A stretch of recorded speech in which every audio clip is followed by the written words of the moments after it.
ایک اہم update breaking news آپ کو دیں گے۔ سابق صدر جنرل ریٹائرڈ پرویز مشرف کی سزائے موت برقرار، سپریم کورٹ نے فیصلہ سنا دیا ہے۔ سپریم کورٹ نے خصوصی عدالت کا فیصلہ برقرار رکھا ہے۔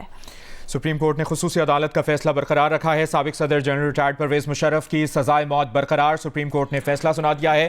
ہمیں جوائن کیا ہے نمائندہ خصوصی عبدالقیوم صدیقی نے ہمیں جوائن کیا ہے۔ عبدالقیوم صدیقی، آپ ان تمام تر جو کیسز ہیں ان پر آپ کی گہری نظر رہی ہے، اس سے متعلق آگاہ کیجیے۔ جی ہاں، آج چیف جسٹس پاکستان جسٹس قاضی فائز عیسیٰ کی سربراہی میں جسٹس منصور علی شاہ، جسٹس امین الدین خان اور جسٹس اطہر منیراللہ پر مشتمل 4 رکنی لارجر بینچ نے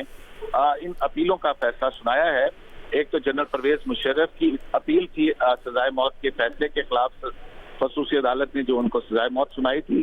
اور اس سزائے موت کو اور اس خصوصی عدالت کو کالعدم قرار دیا تھا لاہور ہائی کورٹ نے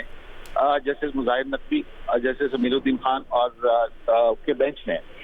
3 رکنی بینچ نے۔ تو آج جو ہے وہ اس پر سماعت مکمل ہوئی اور سپریم کورٹ آف پاکستان نے نہ صرف لاہور ہائی کورٹ کا جو فیصلہ تھا سزا کو کالعدم کرنے کا، اس فیصلے کو بھی کالعدم قرار دے دیا ہے،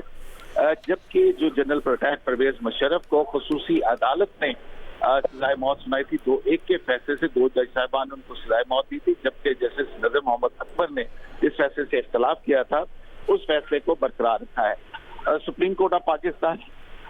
آج جو سماعت ہوئی اس میں اب سے کچھ دیر پہلے فاضل عدالت نے اپنا حکم نامہ لکھوایا۔ اس میں کہا گیا ہے کہ 5 فروری سلمان صفدر ایڈوکیٹ جو ہیں وہ جنرل پرویز مشرف کی طرف سے پیش ہوئے۔ انہوں نے عدالت کو بتایا کہ 5 فروری 2023 کو جنرل پرویز مشرف کا انتقال ہو گیا تھا۔ سلمان صفدر نے کہ بھی ان کے جنرل پرویز مشرف کے لواحقین سے متعدد مرتبہ رابطہ کیا اور ان کو پیغامات بھجوائے کہ وہ ان کی کیا لواحقین ان کی یہ اپیل جو داخل ہے اس کی پیروی کرنا چاہتے ہیں یا نہیں چاہتے ہیں۔ تو سلمان صفدر کا کہنا تھا کہ ان کو اس حوالے سے کوئی موقع نہیں فراہم کیا گیا۔ اس کے علاوہ عدالت نے لکھا کہ عدالت نے جنرل پرویز مشرف کے لواحقین کو نوٹسز بھی جاری کیے اور تمام جو دستیاب ایڈریسز تھے ملک کے اندر اور ملک کے باہر، ان پر جو ہے وہ ان کو نوٹسز بھجوائے گئے، جبکہ یہ عدالت نے قانونی تقاضے پورے کرنے کے لیے یہ نوٹسز جو ہیں وہ نمایاں اخبارات ڈان اور جنگ اخبار میں بھی شائع کروائے۔ عدالت نے اپنے مزید فیصلے میں لکھا ہے کہ عدالت نے اس دوران میں 2 سوالات فریم کیے تھے کہ سیکشن 431 کے تحت اگر سزا برقرار رہتی ہے تو اس کی کیا صورتحال ہوگی، اور اگر جو ان کو بینیفٹس تھے اس حوالے سے کیا قانونی سوال کا جواب آئے گا۔ اس پر جو ہے وہ عدالت نے لکھا ہے کہ سلمان صفدر ایڈوکیٹ نے عدالت کو بتایا کہ انہوں نے مشرف کے لواحقین کو کئی پیغامات بھجوائے لیکن ان کی جانب سے کوئی رسپانس موصول نہیں ہوا۔ عدالت نے قانونی تقاضوں کے مطابق تمام ایڈریسز پر ان کو نوٹسز بھجوائے لیکن ان کے لواحقین کی جانب سے کوئی پیش نہیں ہوا اور نہ ہی کسی نے اپروچ کیا، لہٰذا جو ان کی اپیل تھی سیکشن 431 کے تحت وہ ابیٹ ہو گئی ہے اور اب جو سزا دی گئی تھی خصوصی عدالت نے ان کو، وہ سزا سبسسٹنٹ رہتی ہے۔ تو لہٰذا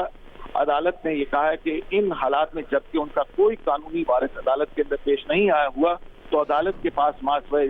اس کے کوئی آپشن نہیں کہ وہ خصوصی عدالت کی سزا جو ہے وہ برقرار رکھے۔ اور اسی طرح عدالت نے لاہور ہائی کورٹ کا جو جنرل پرویز مشرف کی سزاؤں کو اور عدالت کو کالعدم کرنے کا فیصلہ تھا اس فیصلے کو بھی سائڈ کر دیا ہے۔ تو یہ مختصر حکم ہے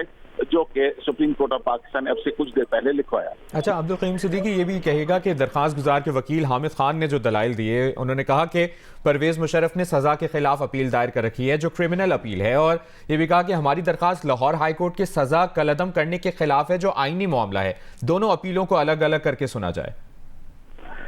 جی ہاں بالکل، جب یہ سماعت شروع ہوئی تھی تو ان کا یہی کہنا تھا کیونکہ جو پنڈی بار ایسوسی ایشن کی اور پاکستان بار کونسل کی اپیلیں تھیں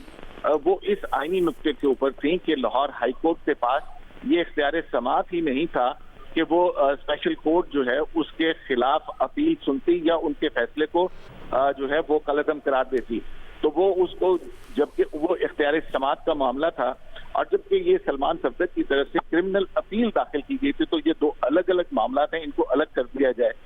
اس پر جو سلمان صفدر ایڈوکیٹ ہیں انہوں نے بھی کہا کہ ان کو اس پر کوئی اعتراض نہیں ہے، جس پر عدالت نے ان دونوں ایشوز جو ہیں ان کو الگ الگ فیصلے جو ہیں وہ سنائے ہیں۔ اب